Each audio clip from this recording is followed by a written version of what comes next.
I would like to welcome on screen Indu Sinha ji. Indu ji, welcome, welcome, welcome. नमस्कार रजत जी और हमारे सारे chef shop के भाईगण जो यहाँ पे बैठे हैं।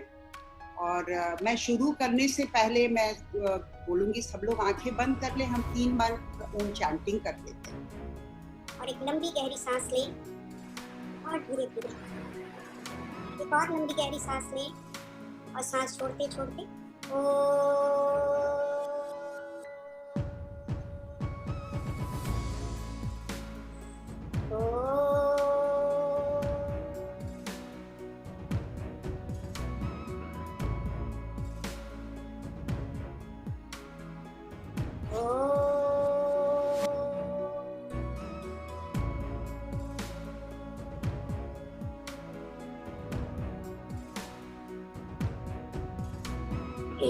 शेफ शॉप हमारा परिवार है और पहले भी था और बाद में भी रहेगा। और मैं पिछले बार भी आप लोगों से यही बोली थी कि यहाँ आने के बाद ऐसा लगा कि क्या एक ऑर्गेनाइजेशन का ऐसा भी विजन हो सकता है कि जो भारतवर्ष को कहाँ से कहाँ पहुँचाने का कल्पना कर रहा है। और इस महामारी के समय जब सारा विश्व, सारा लोग, हम लोग 2 चीजों से जूझ रहे, एक तो महामारी और दूसरा अर्थव्यवस्था, और दोनों चीज पे आप लोग का ध्यान आकर्षित हुआ है। इसके लिए मैं बहुत बहुत आभारी हूँ कि एक तरफ की महामारी वो तो चल रहा है, जहाँ वैक्सीनेशन ही नहीं है, कोई उसका इलाज नहीं है, कुछ भी नहीं है।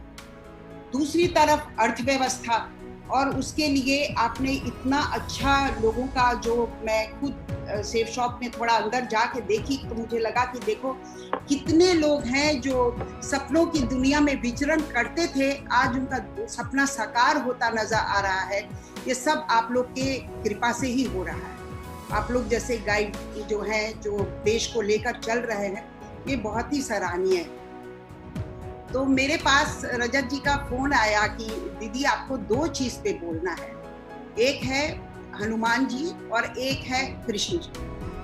अब ये बड़ा मुश्किल है कि दोनों का चित्र का विवरण मैं कैसे छोटे समय में करूं, लेकिन मुझे लगा कि आज का दिन इतना शुभ है कि जैसे अयोध्या में राम मंदिर का शिलान्यास होने वाला है और मैं हनुमान जी के विषय में बोलूं, इससे सुंदर चीज और कुछ नहीं हो सकता है। और शेफ शॉप के हाथ में 2 चीज है, उनके 2 हाथ, right hand and the left hand. एक में शेफ शॉप हनुमान चालीसा लेकर घूम रहा है, talking and speaking Hanuman Chalisa, और एक में भगवत गीता लेकर घूम रहा है। तो एक में त्रेता युग और दूसरे में द्वापर युग। इससे सुंदर मिश्रण कुछ नहीं हो सकता है कि आपने 2 युग को इकट्ठे आज लाकर इस प्लेटफॉर्म पर रखे हैं। और मैं बहुत सरल भाषा में ही बोलूंगी क्योंकि मैं बहुत हाई फाई लैंग्वेज में नहीं करती हूँ। तो मैं अब शुरुआत करूंगी आप लोगों से कि कुछ हनुमान जी, क्योंकि हमारे दैनिक जीवन में, हमारे डेली लाइफ में मैं हनुमान जी से क्या सीख सकती हूँ या मैं क्या सीख सकता हूँ। देखो, ज्ञान जानना और ज्ञान जीना दोनों में बहुत फर्क है। हम ग्रंथ पढ़ते हैं, हम चालीसा पढ़ते हैं, लेकिन कभी हमने ये नहीं देखा कि इस ग्रंथ से हमें क्या सीख मिल रहा है। या जितने लोग अभी 1 लाख वो वॉच कर रहे हैं, जरूर हनुमान चालीसा पढ़ते होंगे, लेकिन अगर उसका 1% भी हम जीवन में अगर उसको लाएं तो हमारा जीवन धन्य धन्य हो जाएगा। तो कहते हैं कि अगर हनुमान जी से सीखना है तो हम 2 चीज सीख सकते हैं। एक तरफ हनुमान जी हैं भक्ति की पराकाष्ठा और दूसरी तरफ कृष्ण जी हैं ज्ञान की पराकाष्ठा। तो कहते हैं कि देखो कि उनको बोला जाता है महावीर। महावीर का मतलब ही हुआ वीरों का वीर, और हनुमान जी को कलयुग का अवतार माना जाता है, एकमात्र देवता जो कि आज भी जिंदा है और हमारे शरीर में भी है, जिनको हम प्राण ऊर्जा के नाम से जानते हैं। अगर हनुमान ना हो तो आप सोचो, आप 1 मिनट भी जिंदा नहीं सकते हो। मैं गुरु जी के शब्द में बोलेंगी, सटल लाइफ फोर्स एनर्जी, प्राणा शक्ति, जो कि हनुमान के रूप में हमारे ऊपर विराजमान है। लेकिन कुछ चीजें हैं जो हमारे जीवन में फर्क लाया है, और शायद आपके जीवन में भी लाया होगा कि हम हनुमान जी से क्या क्या सीख लेते हैं। तो सबसे बड़ी जो सीख है वो है भक्ति की प्रकाष्ठा, क्या होता है कि जब इंसान का इंटेलेक्ट बढ़ता है, तो इंटेलेक्ट बढ़ने से क्या होता है, इंसान बहुत सारे प्रश्न करने लगते हैं। ये कैसे होगा, वो कैसे होगा, ऐसा तो हो ही नहीं सकता है, मैं ही सब कुछ कर रहा हूँ, मेरे अलावा कोई कर नहीं सकता है। तो लेकिन हनुमान जी से ये सीखना होगा कि एक व्यक्ति जो कि इतना ज्ञानी था, इतना बलवान था, इतना बुद्धिमान था, जिसको सारे देवताओं का आशीर्वाद प्राप्त था, वो भी व्यक्ति इतना सरल हो सकता है कि अपना पूरा जीवन समर्पण कर दिया राम और सीता के आगे। ये कम बड़ी बात नहीं है, समर्पण, जो कि हम लोग डेली करते हैं लेकिन इग्नोरेंट वे में करते हैं। गुरुजी अक्सर बोलते हैं कि देखो, सरेंडर करना तुम्हारा स्वभाव है, लेकिन क्या होता है कि जब तुम में एरोगेंस आ जाता है तो तुमको लगता है कि अरे तुम ही कर रहे हो, मैं ही कर रहा हूं। लेकिन ऐसा नहीं है। सरेंडर तो मनुष्य का स्वभाव है। तुम ऑटो वाले पे चलते हो तो ऑटो पे सरेंडर करते हो, प्लेन में बैठते हो तो पायलट पे करते हो, छोटे बच्चे को जिसको आप गोद में लेकर घूमते हो उसको जब नर्सरी क्लास में देते हो तो आप टीचर्स पे सरेंडर करते हो, जब वहां डॉक्टर के पास जाते हो तो आप डॉक्टर के ऊपर सरेंडर करते हो। तो समर्पण हमारा स्वभाव है।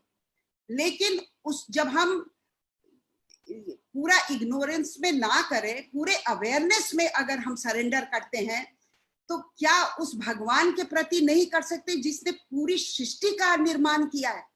तो ये हनुमान जी से सीखने का हमें बहुत बड़ा ये है कि कैसे हनुमान ने राम के आगे सब कुछ समर्पण किया। सब कुछ करते हुए भी ऐसे बनते थे कि उन्होंने कुछ किया ही नहीं। No doership. कृष्ण ने तो बाद में बोला कि कर्तापन छोड़, कर्तापन छोड़, लेकिन हनुमान ने तो त्रेता युग में कर्तापन छोड़ा और दिखाया। सब कुछ करते हुए बोलते थे कि नहीं, ये सब आप ही कर रहे हैं भगवान, ये तो आप ही कर रहे हैं मेरे राम, मैं तो कुछ भी नहीं हूं। तो ये एक बहुत बड़ा सीख है कि इंसान कोई भी काम करे, लेकिन अगर इस समर्पण भाव से करता है कि अरे मैं तो कुछ भी नहीं कर रहा। तो मुझे याद है, मैं एक बार गुरुजी के साथ मैं वहां गई थी कुंभ मेला में।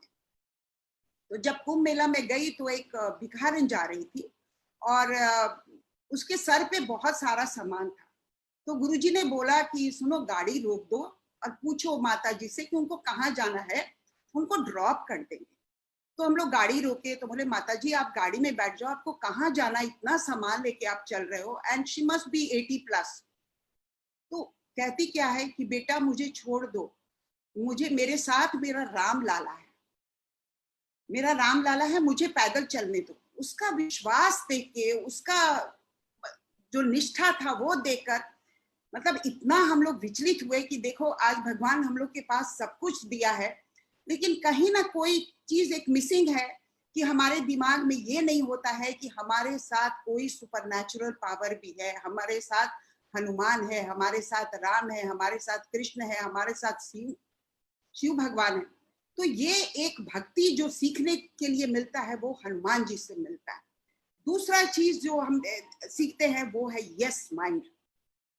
वो भी हमारे गुरुजी अक्सर बोलते हैं कि जनरली क्या होता है कि जब भी अगर कोई तुम्हें कोई काम के लिए बोलता है तो हमारा टेंडेंसी हो गया है कि हम निगेटिव का बात करते हैं। तो हम बोलते हैं ना ना ना, पता नहीं ये होगा कि नहीं होगा, पता नहीं ये होगा कि नहीं होगा, हाँ ये हो भी सकता है, ये नहीं भी हो सकता है। तो आपने क्या किया, अपने माइंड में एक चीज डाल लिया, ये होगा या नहीं होगा, टोटल कॉन्फ्लिक्ट माइंड के अंदर शुरू हो गया।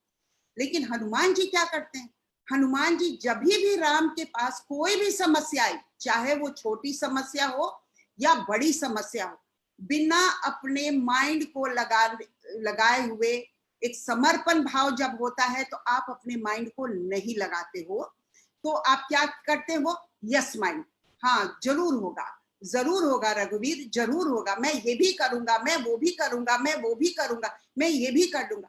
फिर भगवान तो लीला करते हैं, तो भगवान को भी लगता है कि अरे ये तो इतना यस माइंड में है, तो इसके साथ तो जब उसका समर्पण है तो मैं भी अपना समर्पण दिखाता ही हूँ कि जा कर तू, है ना। कहते हैं कि काम तो भगवान करते हैं लेकिन नाम तो शिष्य का ही होता है।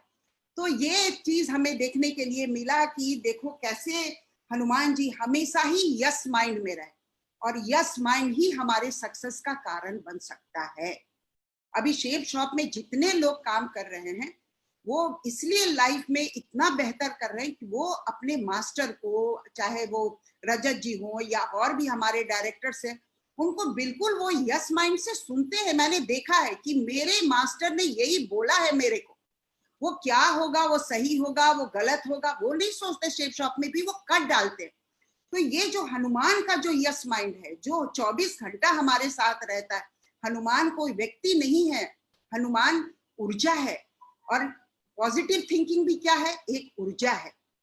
तो ये यस माइंड तो जीवन में सबका कल्याण किया, त्रेता में भी किया, द्वापर में भी करेगा, कलयुग में भी किया है ना। तीसरा है जो हम सीखते हैं, दास भाव। दास भाव, जब आप दास भाव में रहते हो, दास मतलब serving, I am serving someone, है ना। तो जब आप सर्विंग करते हो, वहां पे आप अपने बल बुद्धि किसी का दिखावा नहीं करते, पूरी तरह से समर्पण कर देते हो। और ये दास भाव भी बहुत सुंदर भाव है, जहां पे ये लगे कि अरे मैं तो कुछ भी नहीं कर रहा, मैं तो सर्व करने आया हूं। फॉर एग्जाम्पल ले लो पॉलिटिशियन, हमारे नरेंद्र मोदी जी हमेशा बोलते रहते हैं, मैं तो आपका सेवक हूं। कितना सुंदर सेंटेंस है, मैं तो आपका सेवक हूं, है ना। जैसे हम लोग गुरुजी के सेवक हैं और गुरुजी भगवान है, तो वो भी बोलते अरे हम भी तुम्हारा सेवा करने के लिए तैयार है। यानी कि भक्त भी भगवान का सेवक है और भगवान भी भक्त का सेवक है। तो ये जो सेवा भाव जो होता है, जो अपना दास भाव जो होता है, ये भी अगर हर इंसान में हो, वो जरूर हनुमान बन सकता है। उसको उसके लिए कोई ग्रंथ की जरूरत नहीं है। फिर है मर्यादा का पालन। इंसान क्या होता है, जब बलवान हो जाता है, बुद्धिमान हो जाता है, उसको लगता है मेरे पास अरे मैं तो ये भी कर दिया, मैं तो राम जी के लिए ये किया, मैं सुग्रीव को लाया, मैं तो उसको लाया, मैं ये सीता जी का ये कराया, मैं लंका में आग लगाया, मैं ये किया। जो हम लोग जनरल मनुष्य होकर बोलते रहते हैं, मैंने किया, मैंने किया, मैंने किया, मैंने किया, है ना, उसको तो भगवान भी पसंद नहीं। इतना कर्तापन वाले को तो भगवान भी पसंद नहीं करता, बोलता चुप हो जा, मैं दिखाता हूँ कि कौन करता है। उस भाव से अगर देखोगे तो कैसे हनुमान जी ने सारा मर्यादा का पालन किया है, कहीं भी उन्होंने मर्यादा नहीं तोड़ा। वो लंका में गए हैं तो मर्यादा को नहीं तोड़े, वो चाहते तो सीता को उठाते और लेकर आ जाते, लेकिन ऐसा नहीं किए। क्यों? क्योंकि सीता खुद मर्यादा, सीता का मतलब ही होता है जिसमें धैर्य हो।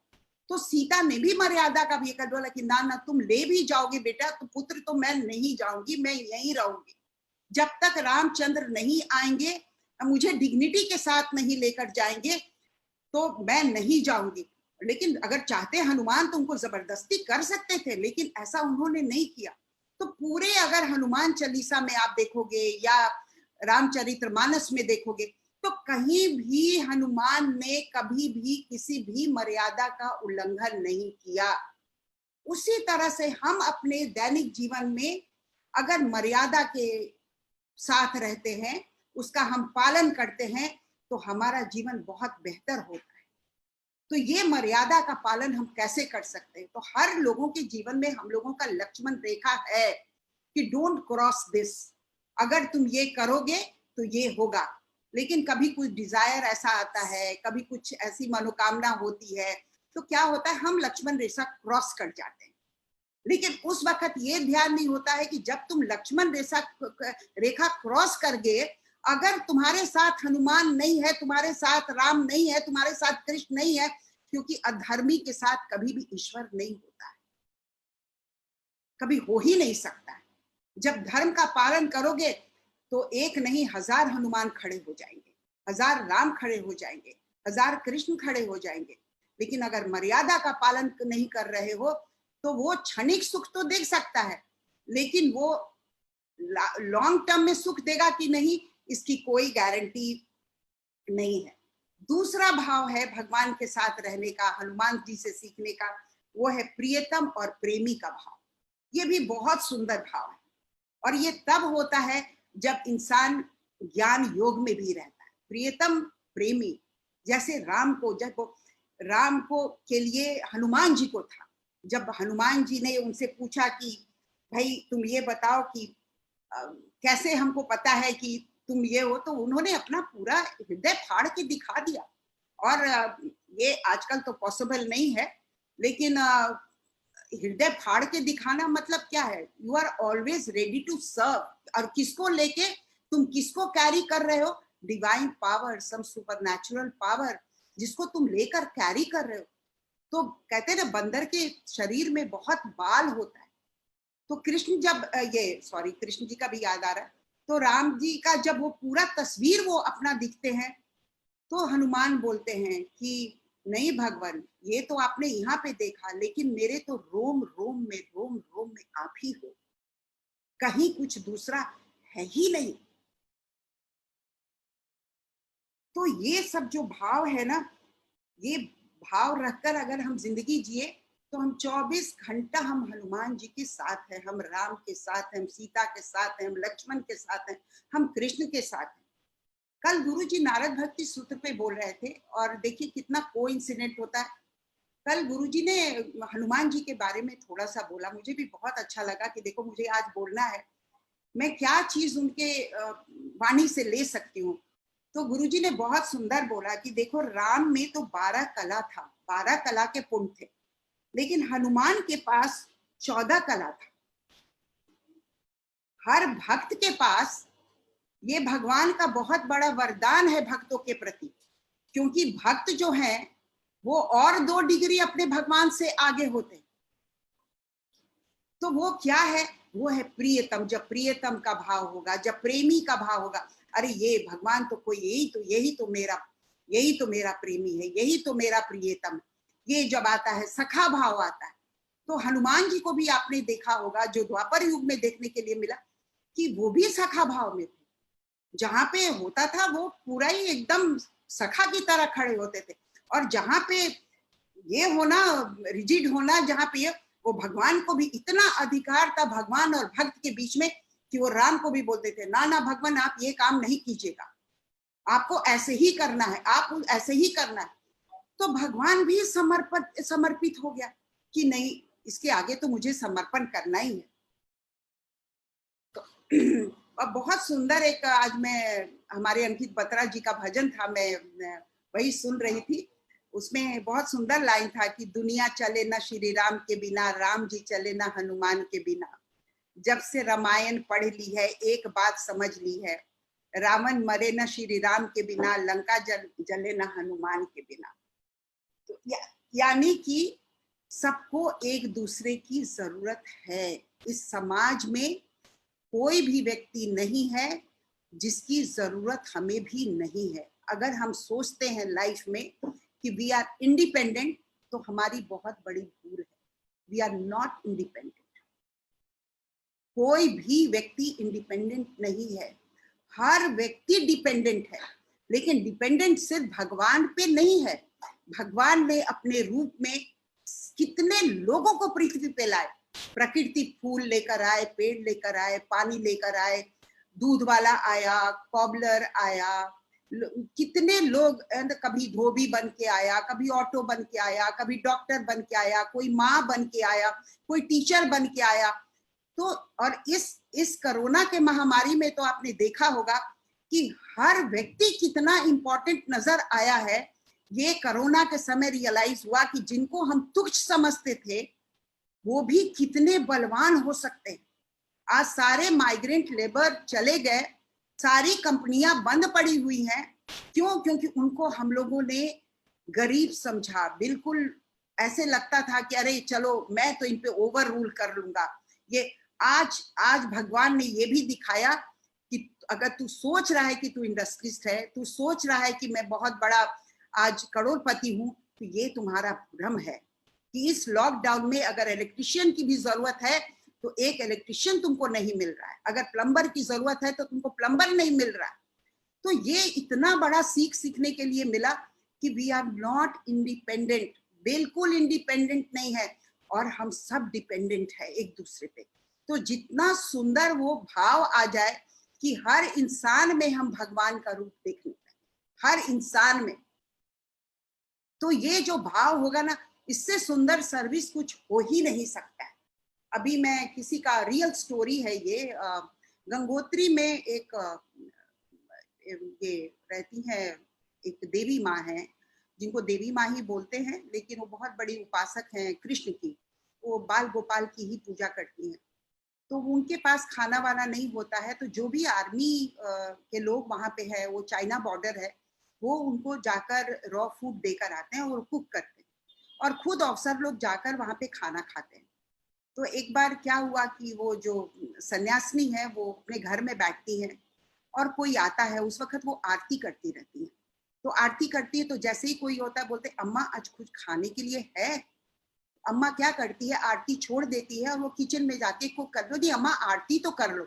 बोले नहीं नहीं मैं आरती नहीं करूंगी, मेरे पास तो साक्षात बाल गोपाल है। फिर लोग उसके पास और आते हैं खाना खाने।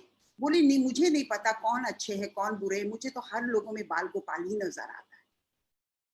यानी कि जब खाना भी बना रही है तुमको भगवान ही नजर आ रहा है। उसी तरह से इस कोरोना के महामारी में भी हम लोगों का इतना अंदर शिफ्ट आया है कि देखो हर व्यक्ति कितना हर भगवान के रूप में हमारे सामने पहले भी आता था, अभी भी आता है और बाद में भी आएगा। कहते पता नहीं किस भेष में नारायण मिल जाए। तो किस भेष में नारायण मिल जाए तो आप नारायण को कैसे सर्व करोगे? तो नारायण को हम ऐसे सर्व करेंगे कि मेरे आगे जो भी व्यक्ति आ रहा है उसको यही सोचेंगे कि हम राम को सर्व कर रहे हैं और मैं ही हनुमान हूं। ये हमें सेवा का मौका मिला है। हो सकता है वो भिखारी के रूप में आए, हो सकता है वो किसी और रूप में आए, हमें नहीं पता वो किस रूप में आएगा। पहले भी वैदिक काल में आपने देखा होगा कि शिव भगवान कितना परीक्षा लिए हैं लोगों का। कभी भिखारी बन के आए, कभी कुछ बन के आए, कभी राक्षस बन के आए, कभी कुछ बन के आए, क्योंकि असल रूप में आएंगे ना तो असल रूप में तो सब लोग वर्शिप करते हैं ना। आपको पता चल जाए ये आदमी मंत्री है तो आप तो जरूर उनको सर्विस दोगे, लेकिन आपके दरवाजे पे कोई और आ जाए जो कि मंत्री नहीं है, आप हम लोगों का पूरा जो हम लोगों का बिहेवियर है वो चेंज हो जाता है। तो ये जो भाव लाना है अंदर से हनुमान का और कृष्ण का, ये एक दिन का ग्रंथ नहीं हो सकता, ये हमारे जीवन का ग्रंथ बनना चाहिए। तो ये हनुमान का हमारा सबसे बड़ा सीख है और मुझे लगता है कि आप लोगों को अच्छा लगा होगा। तो अब मैं द्वापर युग की तरफ बढ़ूंगी। और जब राम, आपको पता ही है कि विष्णु के कई अवतार थे, तो विष्णु ही राम है, राम ही कृष्ण है ना। भगवान के कहते हैं कि हरि के हजारों हाथ, उसी तरह से भगवान के भी कई मुखड़े कई लीले है ना। और इस पृथ्वी पे आते हैं, कितना लीला करके जाते हैं और हर काल में आते हैं। तो हमें ये लगता है कि ना ना ये तो भगवान नहीं है, क्योंकि भगवान का एक कल्पना है कि वो तीर धनुष लेकर आएगा या वो चंदन लगा के आएगा या कोई वो सांप लपेट के आएगा। लेकिन भगवान जब आते हैं धरती पे तो वो लीला ही करते हैं। वो कोई ऐसा रूप धारण करके नहीं आता, ऑर्डिनरी पर्सन बन के आते हैं। ऑर्डिनरी, कोई शंकराचार्य बन के आएगा, कोई श्री श्री रविशंकर बन के आएंगे, ऑर्डिनरी। अब आपकी नजर कैसी है उस पर डिपेंड करता है कि आप किस रूप में देख रहे हो। जैसे हमारे गुरु हैं, तो मैं तो भगवान नहीं देखी हूँ, लेकिन मैं उनको भगवान ही समझती हूँ, मैं उनको भगवान समझती हूँ। और अगर आप लोग भी जुड़ेंगे तो आप भी भगवान ही देखेंगे। भगवान का मतलब क्या है? भगवान, जिसमें भूमि की तरह सहनशीलता हो, जिसमें गगन की तरह विशालता हो, वायु की तरह सूक्ष्म हो, जो नीर की तरह हो, जैसा जगह डालोगे वैसा नीर शेप ले लेता है, पानी लेता है, जो अग्नि की तरह हो, सारे कुरीतियों को जला के भस्म कर देता है, भगवान। अगर एक व्यक्ति में ये सब गुण देखने के लिए मिलता है, वो व्यक्ति भगवान कहलाने के काबिल हो जाता है। वो कोई भी हो सकता है, वो आप भी हो सकते हो। आपके भी वर्कर मैंने सुना है जो लोग सेफ शॉप में हैं, वो उनको मैं बोलते हुए सुनी, नहीं वो रजत जी हमारे ये डायरेक्टर, हमारे वो तो भगवान है, हमें ऐसे गाइड करते। भगवान ही है, क्योंकि उन्होंने आपने उनको रोजी रोटी दिया है, उनके परिवार को संभाल रहे। और उतना ही नहीं कर रहे हैं, सबसे सुंदर कर रहे हैं कि व्यापार अपने तरफ है और अध्यात्म अपने तरफ है। आप लोग इतना एफर्ट करके उनको कोर्स में लेकर आए है ना। तो कोर्स कोई ऐसा कोई ये नहीं था, ये बिजनेस नहीं है, एक इंसान के जीवन में अध्यात्म आ जाए, इससे सुंदर क्या हो सकता है। जीवन तो दो ही चीज से बना है ना, एक तो है सांसारिक दुनिया और एक है आध्यात्मिक दुनिया। और आप तो दोनों दुनिया को लाके उन लोगों को दे दिए। वो तो कभी सोच नहीं सकते थे कि उनके जीवन में प्राणायाम और ध्यान का महत्व हो सकता है, और वो आपने करके दिखा दिया अध्यात्म का महत्व, और वो भी ऐसे टाइम में जबकि हमारा गुरु शरीर में है। ये भी भाग्य का बात है।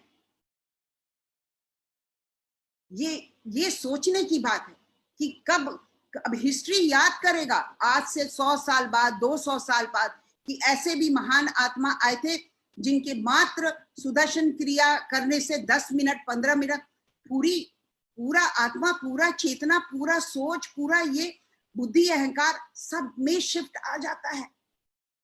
और वो आप लोग कर रहे हो, इंसान को दोनों चीज दे रहे हो।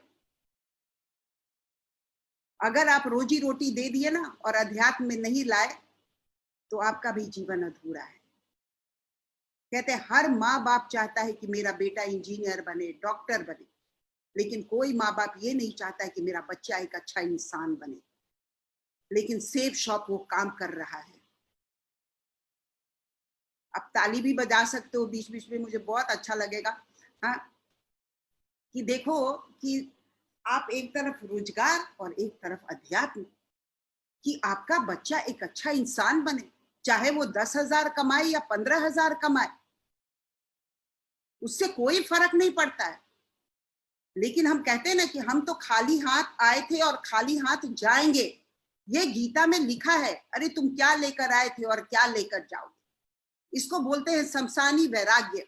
जब शमशान घाट पे आप जाओगे तो आपको एक चीज सुनने के लिए मिलेगा, हर लोग बात करेंगे, देखो ना बेचारा चला गया। हाँ, सच में अब लगता है कि दुनिया में हम क्या लेकर आए थे और क्या लेकर जाएंगे। हम तो खाली हाथ आए थे और खाली हाथ जाएंगे। नहीं नहीं नहीं, इसका मतलब आपने गीता ठीक से पढ़ा नहीं। गीता में कृष्ण यही बोलते हैं, ना तुम खाली हाथ आए थे ना तुम खाली हाथ जाओगे। वर्ल्डली दुनिया का सामान लेकर नहीं जाओगे, सोफा कुर्सी पैसा लेकर नहीं जाओगे, लेकिन तुमने जो इतने सारे कर्म किए हैं वो तुम लेकर जाओगे। और जब आओगे तो उसी का बैलेंस शीट के आधार पे तुम इस पृथ्वी पे आओगे। तो तुम कहाँ खाली हाथ गए और खाली हाथ भरे। तो सिर्फ आप लोग जो काम कर रहे हो रजत जी, कि आप तो उनका जीविकापार्जन का तैयारी करो, प्लस आप उनके अगले जन्म का तैयारी कर रहे हो अध्यात्म के मार्ग में राके। ना वो खाली हाथ अभी हैं, ना वो खाली हाथ जाएंगे। और जब आएंगे भी तो खाली हाथ नहीं जाएंगे, आएंगे ही नहीं। अगर खाली हाथ होगा ना तो पता नहीं कहाँ चले जाएंगे। लेकिन आपने ऐसा नहीं किया है। आप सोच नहीं सक रहे हो कि जाने अनजाने में, मुझे नहीं पता है ये प्रेरणा आपको कहाँ से मिला, किसने दिया, क्या हुआ, क्योंकि मैं बीच में नहीं हूँ। हमारी तृप्ता जी के कोई ना कोई माध्यम बनता है, तो योगेश बना, आप बने, ये बने, और इतना सुंदर ये कि हम लोगों को क्या दे सकते हैं। और मैं जब बता रही, मैं सेफ शॉप में जब कोर्स ले रही थी, मुझे लोग बोलता था अरे अध्यात्म में लोग कौन आएगा, ये लोग कमाने खाने वाले लोग हैं। लेकिन मैं वहां पे हर जाति हर वर्ग के लोगों का कोर्स ली, और मेरे पास बहुत सुंदर सुंदर मुस्लिम लोगों का भी है, जिसको लोग बोलते हैं रही तो कट, कुछ नहीं है। वो भी वही सेंटेंस बोले जो हमारे और भाई लोग बोले कि दीदी हम तो इतने लकी हैं कि हम सेफ शॉप में आके मुझे नया चीज सीखने का मिला। नहीं तो हमें तो पता ही नहीं था। हम तो वही जाति, वही ये, वही स्टेट, वही कंट्री, वही गोरा काला अमीर गरीब, उसी में पड़े हुए थे। तो ये इतना सुंदर आप एक ले रहे हो, इनिशिएटिव ले रहे हो, और इससे सुंदर चीज कुछ नहीं हो सकता। तो क्या है रजत जी कि देखो, क्या मैं थोड़ा भगवत गीता अपने ढंग से समझाऊंगी, क्योंकि हमारे 1 लाख लोग भाई बैठे हुए हैं। जितनी सरलता रखूंगी उतना उनके अंदर जाएगा। कहते हैं कि पूरा जीवन एक बैटलफील्ड है। कृष्ण ने अर्जुन को ज्ञान दिया युद्ध के मैदान में। वो काल्पनिक भी हो सकता है, मेरे हिसाब से काल्पनिक नहीं है, लेकिन बहुत लोग जो नास्तिक हैं वो ये सोचते होंगे ये कल्पना भी हो सकता है। कि किसने देखा, किसने सुना। अब बोलोगे कि हाँ संजय ने बोला, तो हो सकता है जो नॉन बिलीवर है वो बोलेंगे किसने देखा कि संजय ने सुना, ये तो सब काल्पनिक है। लेकिन अगर छोड़ दो, अगर ये काल्पनिक भी है तो कल्पना भी बहुत सुंदर है।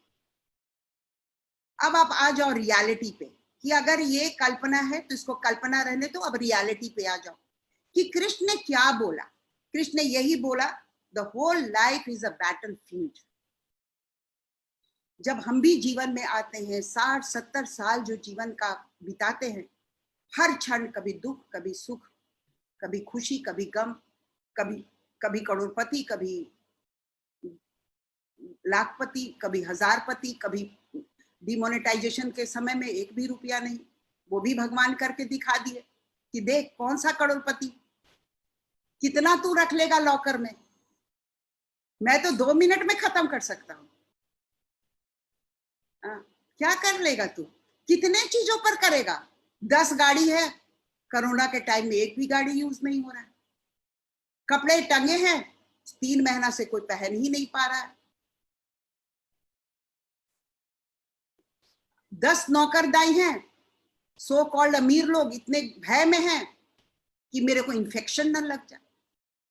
लेकिन काम करने वाली काम के समय आ भी सकती है, नहीं भी आ सकती है। बहुत लोग बुला भी रहे, बहुत लोग नहीं भी बुला रहे।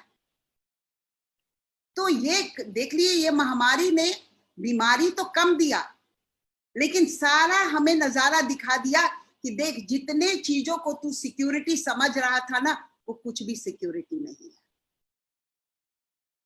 जिन बच्चों को तुम अपना समझ रहे थे, आज वो बच्चे तुम्हारा दाह संस्कार करने भी नहीं आएंगे। फिर सच क्या है, फिर व्हाट इज द ट्रूथ? वही है जो तुम्हें दिखता है वो सत्य नहीं है, और जो सत्य है वो दिखता नहीं है। हमारे गुरु अक्सर ये बोलते हैं, जो सत्य है वो तेरे को दिखेगा नहीं, और जो दिखता है वो सत्य नहीं। नाम, शोहरत, पैसा, धन, दौलत, ये दिखता है लेकिन ये सत्य नहीं है।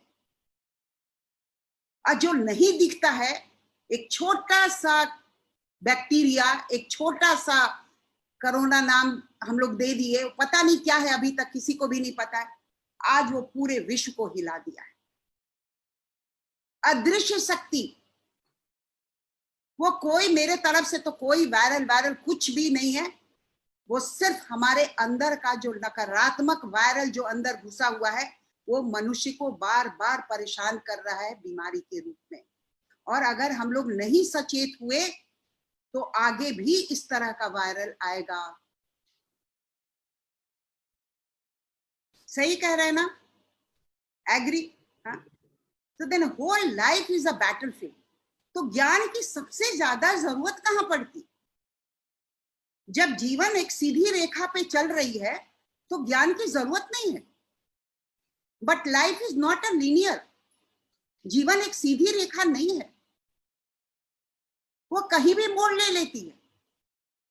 उस समय किसकी जरूरत पड़ती है?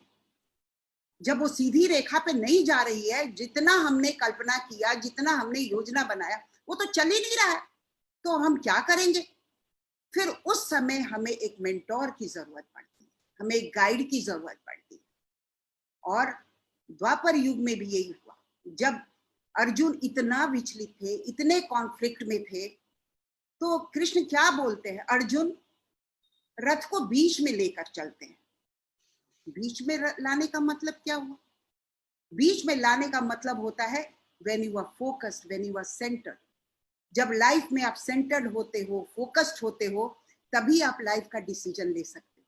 जब तक आप फोकस्ड और सेंटर्ड नहीं हो, आप कोई डिसीजन नहीं ले सकते। फिर आप क्या करोगे उस परिस्थिति पे? अगर फोकस्ड और सेंटर्ड नहीं हो तो किसी विपरीत परिस्थिति में आप एक्ट नहीं करोगे, आप रिएक्ट करोगे। राइट?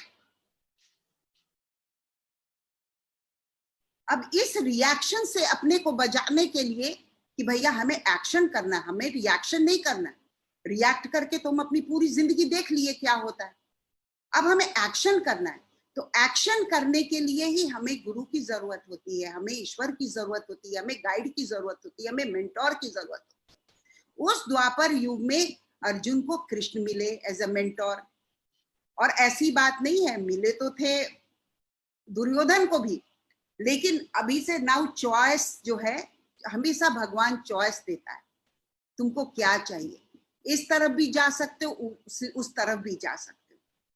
तो भगवान ने क्या किया, बहुत सुंदर चीज हमें दिया, और वो दिया हमारा इंटेलेक्ट, जो कि मनुष्य छुड़ाकर किसी को दिया ही नहीं है। ये हमारा बर्थ राइट, हमें मनुष्य होने के नाते ये हमें गिफ्ट मिला, इंटेलेक्ट। ये हमें चॉइस करना है कि what is right and what is wrong. लेकिन दुर्योधन और धृतराष्ट्र दोनों को का विवेक मर चुका था। कहते हैं ना, जब काल मनुष्य पे छाता है तब विवेक मर जाता है। लेकिन उस समय काल की घड़ी ऐसी थी कि धृतराष्ट्र के आंख में पट्टी, he was not a blind, लेकिन ऐसा ब्लाइंड तो हम लोग रोज होते, अपने दैनिक जीवन में भी होते, ब्लाइंड हो जाते हैं। एक डिजायर आया, वो पूरा नहीं आया, पूरा नहीं हुआ, फिर एक अलग डिजायर आया, फिर अंधे हो जाते हैं, फिर कुछ होने लगता है, फिर किसी को सताते हैं, किसी का चोरी करते हैं, कुछ करते हैं, फिर ब्लाइंड हो जाते हैं। तो लाइफ में कितने बार हम लोग धृतराष्ट्र बनते हैं। तभी कृष्ण जाकर पूछते हैं, दुर्योधन तेरे को क्या चाहिए, बता क्या चाहिए, तेरे को सेना चाहिए या मैं चाहिए, कृष्ण चाहिए, गुरु चाहिए। बोलते नहीं, मुझे तो सेना ही चाहिए। और अर्जुन से पूछा गया, पांडव से पूछा गया, बोले नहीं, मुझे तो सखा चाहिए और मुझे गुरु चाहिए। क्योंकि उनको पता था कि अगर भगवान तुम्हारे साथ है तो तुम कोई भी नैया पार कर लोगे, लेकिन अगर भगवान तुम्हारे साथ नहीं है ना, तो तुमको ऐसा लगेगा कि हम पार कर रहे हैं, लेकिन हो सकता है बीच मझधार में भी आपकी नैया डूब जाए। और ये बर्निंग एग्जाम्पल है हमारे महाभारत का। और इसीलिए ऐसा नहीं कि दुर्योधन में नहीं शक्ति था, कर्ण में नहीं था, ऐसा नहीं था। वो भी योद्धा थे, वो भी बलवान थे, वो भी उसी कुल खानदान के थे, लेकिन चॉइस गलत हो गया। और चॉइस क्यों गलत हुआ, क्योंकि इंटेलेक्ट पे पर्दा पड़ गया। तो ये जो लाइफ जो बैटलफील्ड है, उस वक्त जब गुरु जब आते हैं तो हर गुरु आके क्या कहता है, गीता बोलता है। गीता का मतलब क्या हुआ, ज्ञानवान, वही गीता होता है जिसको तुम गा सकते हो। चालीसा का मतलब होता है जो अपनी आप गुरु और इष्ट देव की प्रशंसा करते हो, वो चालीसा हो जाता है। तब भगवान किसी न किसी गुरु और भगवान के रूप में किसी न किसी को पृथ्वी पे भेजते हैं, और फिर वो हमें बात बताते हैं। वो डिपेंड करता है कि आपका चॉइस क्या है, आप कितना लेते हो उस चीज को। अब देखो, भगवत गीता में 701 वर्जन्स हैं। अब सारे चीज पे तो मैं नहीं बोल सकती, लेकिन मेरे जीवन में जो फर्क पड़ा है, मुझे लगता है कि क्योंकि हम भी आप ही की तरह है, एक नॉर्मल जिंदगी जीते हैं, तो लगता है जो मुझे इम्पैक्ट किया है वो आप पर भी इम्पैक्ट करेगा। तो फर्स्ट लेसन जो हमने लिया भगवत गीता से, जो मुझे बहुत अच्छा लगा, कि हमारे जीवन के 7 अस्तित्व हैं।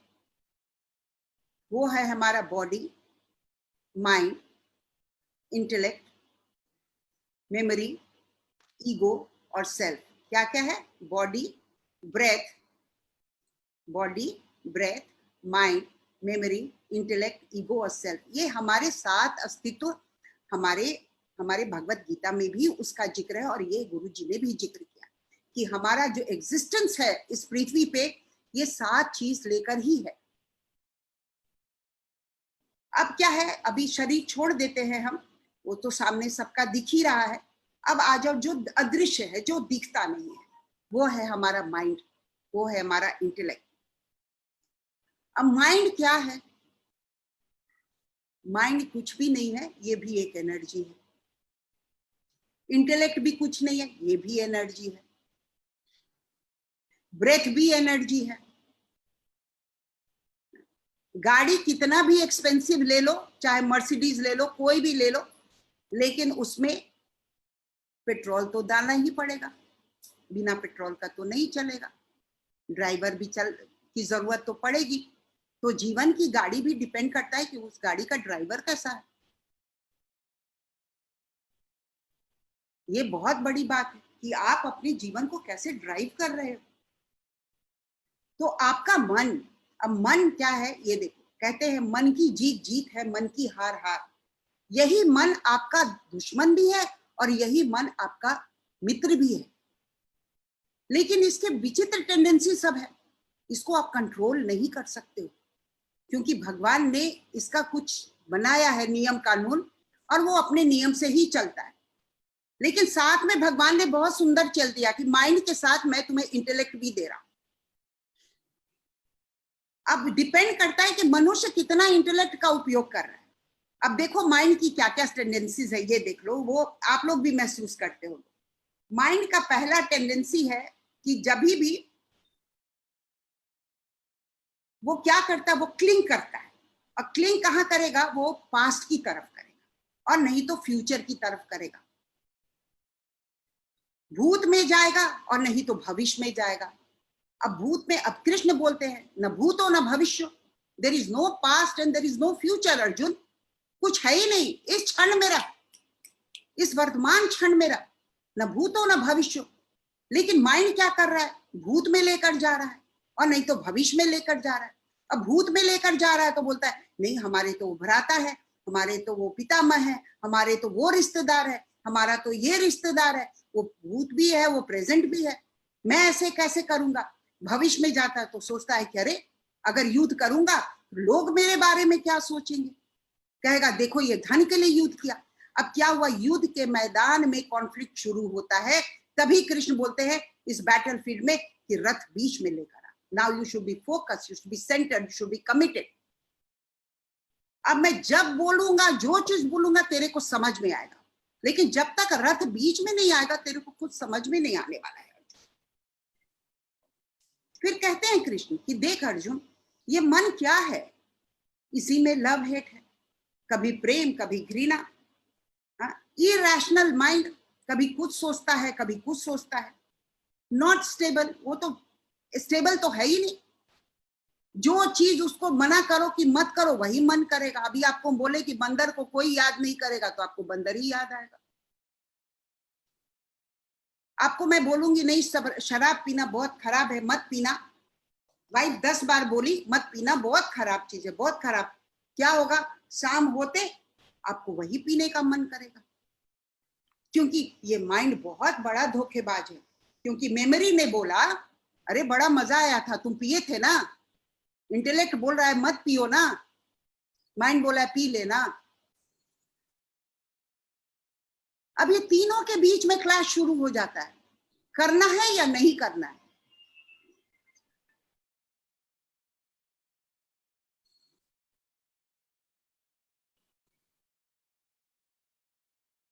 तो ये है अपना। अब इसके आ जाओ इंटेलेक्ट पे। इसका इंटेलेक्ट जो है वो बिल्कुल हमारा उल्टा है। अगर माइंड स्टेबल नहीं है तो इंटेलेक्ट क्या करता है, एकदम फर्म और स्टेबल है, लॉजिक है, रैशनल है ना। और क्या करता है कि वो आपको रीजनिंग भी करवाता है। और वो डिपेंड करता है कि आप अपने इंटेलेक्ट को कितना शार्पन कर रहे हैं। और इंटेलेक्ट कैसे शार्पन होगा, माइंड कैसे कंट्रोल होगा। माइंड कंट्रोल करने का चीज नहीं है, लेकिन एक क्षण के लिए भी अगर आपके पास आ जाए ना तो आप अपने को बहुत भाग्यवान समझना। इसीलिए आप कोई भी महाभारत देख लो, आप रामायण देख लो, हर गुरु युद्ध से पहले, युद्ध के बाद और बचपन से, चाहे वो कृष्ण हो या राम हो या दशरथ हो या सीता हो, एक ही ज्ञान सबको मिला और वो है मेडिटेशन। बिना ध्यान का कुछ भी हासिल नहीं हो सकता है। ध्यान एकाग्र करना। लौ कुश को क्या मिला, यही तो शिक्षा मिली कि ध्यान एकाग्र कैसे करोगे। एक वाहन चलाने के लिए भी कैसे एकाग्रचित होगा। तो इस माइंड को अगर कंट्रोल करना है तो हमारे गुरु ने बोला एक ही चीज से वो कंट्रोल हो सकता है, वो है हमारा ब्रेथ, सांस के द्वारा। और उसी पे सारा प्राणायाम डिपेंड करता है। सारा जो है वो पूरा ब्रेथ का ही खेल है। और हमारे पास कोई वेपन नहीं है माइंड को कंट्रोल करने के लिए कि वो ना जाए। वो जाएगा, वो पास्ट में भी जाएगा, वो फ्यूचर में भी जाएगा। तो कहते हैं one is a mystery and one is a misery and beautiful gift given by the divine and that is the present moment. बोले अर्जुन, एक तो तेरा बहुत बड़ा मिस्ट्री है भविष्य, और पास्ट जो है वो बहुत बड़ी मिजरी है। और इतना सुंदर गिफ्ट मैं इस वर्तमान क्षण में तेरे को ज्ञान दे रहा हूं, तू इसको ले ले। इतने द्वंद में नहीं आने की जरूरत है। लेकिन अर्जुन इतना अच्छा भक्त था ना, क्योंकि उसके पास लिसनिंग मोड था। दुर्योधन के पास लिसनिंग मोड नहीं था। दुर्योधन यस माइंड में कभी भी नहीं रहा है, लेकिन अर्जुन हमेशा यस माइंड में रहे। ठीक है सखा, अगर क्वेश्चन भी करते थे ना तो वो समर्पण होता था जानने के लिए कि आफ्टर दिस व्हाट नेक्स्ट। तो ये जो लिसनिंग मोड में तो जब अर्जुन थे तो कृष्ण ये सब बोलते थे कि ये माइंड को कंट्रोल करना है ना, तू ऐसे कर ले, आंख बंद। एक बार धनुष बाण चलता था। मंत्र हमारे सब स्टैब्लिश्ड है, हमारा मंत्र, हमारा ये। अभी हम लोग 11,000 लोगों का जो 11 लाख लोगों का जो हनुमान चालीसा बोल रहे हैं, आप सोचो इसका क्या असर होगा जब हम लोग सब पढ़ेंगे। तो मतलब 11 लाख लोगों का कॉन्शियसनेस एक लेवल पे। इट्स नॉट ओनली पाठ तो आप घर में भी बैठ के कर सकते हो, लेकिन उस 11 बार में इतने मानव जाति का चेतना एक चीज पे स्थिर होना, राम के ऊपर या कृष्ण के ऊपर या हनुमान के ऊपर, ये तो परिवर्तन लाएगा। और ये भारत ही कर सकता है, दूसरा किसी देश में भी ये वरदान नहीं मिला है। ये हम लोग कितने भाग्यवान हैं कि हम लोगों का जन्म भारतवर्ष में हुआ है, और हम लोगों को ऐसे ऐसे इष्ट देव मिले, कभी हनुमान, कभी राम, कभी शिव, कभी कृष्ण, कभी बलराम, कभी लक्ष्मण, कभी सीता, है ना। हर व्यक्ति को उठाओ ग्रंथ में से, सब अपने आप में ऐसे लगता है अरे किसकी पूजा करें और किसकी पूजा ना करें। पूजा करो तो किसकी करो, एक महान हस्ती हो तब ना। कभी गांधी बन के आए, कभी विवेकानंद बन के आए, कभी नेल्सन मंडेला बन के आया, कभी मदर टेरेसा बन के आया, है ना। गौतम बुद्ध बने, कभी जीसस बने। किसकी करो आराधना। लेकिन हम लोग बहुत लकी हैं कि हम इस काल में आए और हमें ये करने का ये। लेकिन क्या होता है ना, ये माइंड बहुत बहुत परेशान करता है। इसमें क्या होता है, बड़ी इसकी अजीब टेंडेंसी है। जैसे आपको कोई 10 अच्छा बात बोले और एक खराब बात बोले तो क्या याद रहेगा? निगेटिव चीज याद रहेगा, आप 10 चीज भूल जाओगे। आपको 99 बार किसी इंसान ने मदद किया, लेकिन एक बार नहीं किया तो आप क्या क्या बोलते हो। सेम चीज हम भगवान से साथ करते हैं। भगवान मेरे को आपने ये नहीं दिया, मेरे को वो नहीं दिया, मेरे को ये नहीं किया, मैंने ये मांगा, मैंने वो मांगा, आपने ये नहीं किया, है ना। सब अंदर अंदर वार्तालाप चलता रहता है भगवान से, और हम भूल जाते हैं कि भगवान ने हमें क्या दिया है। फिर क्या करते हैं, भगवान याद दिलाने के लिए वो आपको पिंच देता है। ओके, अगर तू ग्रेटिट्यूड में नहीं है ना, अब मैं दिखाता हूं कि मैं क्या करता हूं, देख अब करोना देता हूं, आजा ग्रेटिट्यूड में, आजा। पहले तो कोई नहीं आया ग्रेटिट्यूड में, अब आजा। इतना कुछ तुम लोगों को हम दिए, क्या नहीं दिए, पानी दिए, ये दिए, पेड़ दिए, पौधा दिए, फल दिए, लेकिन तुम लोगों ने कभी उसको निरादर किया, पूरे इन्वायरमेंट का निरादर किया। अब तुम आ जाओ और ये भी करके दिखा दिया कि देख तेरे वजह से ही सारी प्रकृति खराब हो रही थी। तो प्रकृति भी क्या है, दो तरह का है। एक पेड़ पौधा जीव जंतु जो आप देखते हो वो इन्वायरमेंट को पॉल्यूट करता है, और एक पॉल्यूशन हमारा माइंड करता है। इतना पॉल्यूटेड माइंड अगर हर सब इंसान का होने लगेगा, आप इस पृथ्वी पे रह नहीं सकते हो। और 21st सेंचुरी में यही हो गया है, हमारा माइंड इतना निगेटिव हो गया है, इतना निगेटिव हो गया है कि हमें समझ ही नहीं रहा है कि हम किस तरफ जा रहे हैं। राइट रजत जी, सही कह रहे हैं ना, है ना। तो हाउ टू गिव डायरेक्शन कौन करेगा? ये पावरफुल माइंड को हम कैसे दिशा देंगे?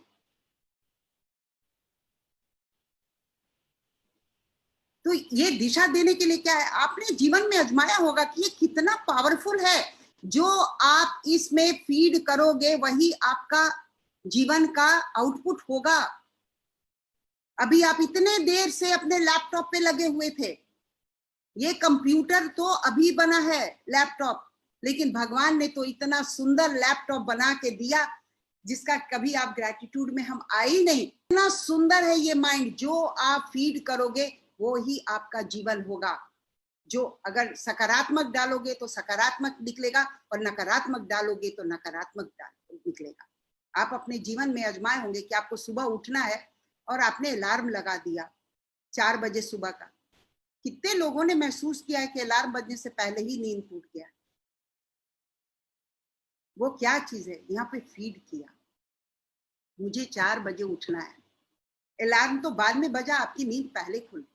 यानी कि इस मन रूपी कंप्यूटर में अगर सही फीड होगा तो सही जीवन का आउटपुट होगा। और यही गुरु भक्त लोग से करवाता है कि इस माइंड में तू डाल, फिर से डाल, मेरा भारत वापस आएगा, मेरा भारत वापस आएगा। और ये हमारे देश का बहुत बड़ा सौभाग्य है कि हमारे भारत में 90% लोग पॉजिटिव सोचते हैं। ये भय के माहौल में भी अगर आप वर्कर क्लास से पूछो, जो ट्रेन में जा रहे हैं, जो बस में जा रहे हैं, है ना, जो गांव में जा रहे हैं, भय हमारे अंदर है, भय उनके अंदर नहीं है। और सबसे ज्यादा संक्रमण अगर फैला है तो हम लोगों में फैला है, उनमें नहीं फैला है। ये मैं डेटा बता रही हूँ। लेबरर्स लोग इतने बीमार नहीं हुए हैं जितना हम लोग बीमार हो रहे हैं भय से। क्यों? क्योंकि यहाँ पे तो कहीं मुझे तो नहीं हो जाएगा, कहीं मुझे तो नहीं हो जाएगा कोरोना, कहीं मुझे इसके पास गए तो कर। अरे नहीं भाई, क्यों होगा? तुम ये सोचो कि हम कोरोना के लोगों को ठीक करेंगे, हम अर्थव्यवस्था को ठीक करेंगे, हम अपने देश को फिर से पटरी पे लेके आएंगे। शेप शॉप लेकर आएगा। अरे पहले 10 लाख को रोजगार दिया, 20 लाख को दिया, अब एक संकल्प लेंगे कि हम 1 करोड़ लोगों को रोजगार देंगे। हाँ? वो कितना कमाएंगे नहीं कमाएंगे ये नहीं पता है, लेकिन वो डिप्रेशन में नहीं जाएंगे, ये मुझे 100% ये वो नहीं जाएंगे डिप्रेशन में। क्योंकि जो भारत अभी सोच रहा है ऑनलाइन, वो ऑलरेडी आप वही काम कर रहे हो। आज 10 साल 15 साल से वही काम आप कर रहे हो।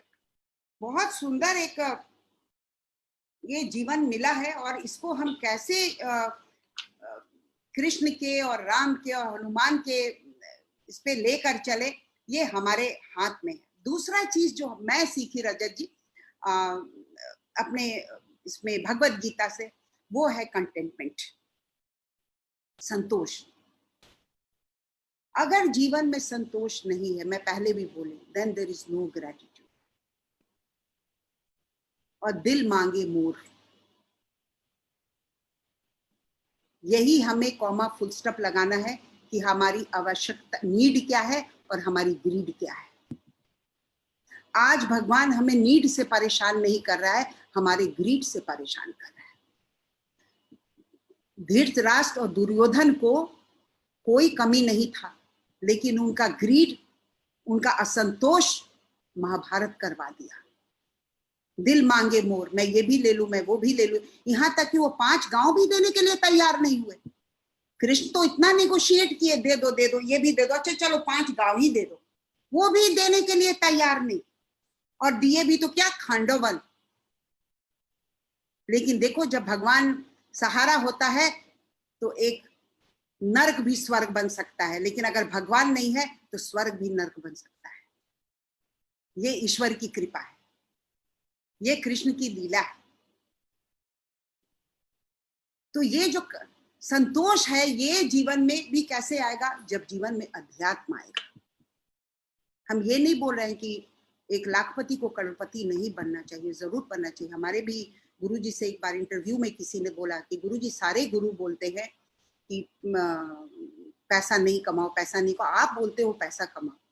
तो गुरुजी ने बोला, हाँ मैं बोलता तो हूँ पैसा कमाओ, लेकिन खुद के लिए मत कमाओ, दूसरों के लिए कमाओ।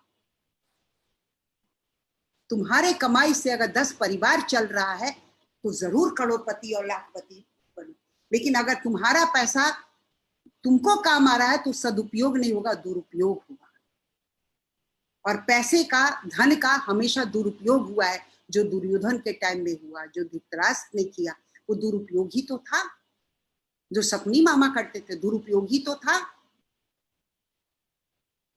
तो ये ग्रंथ से तो हम कितना कितना कुछ सीख सकते हैं। संतोष कि भगवान तुमने जो दिया है वो बहुत दिया है। और ये तब होगा जब आप सेंसिटिव होगे, संवेदनशील होगे। तो इस चैनल को सब्सक्राइब कर बेल आइकन जरूर दबा दें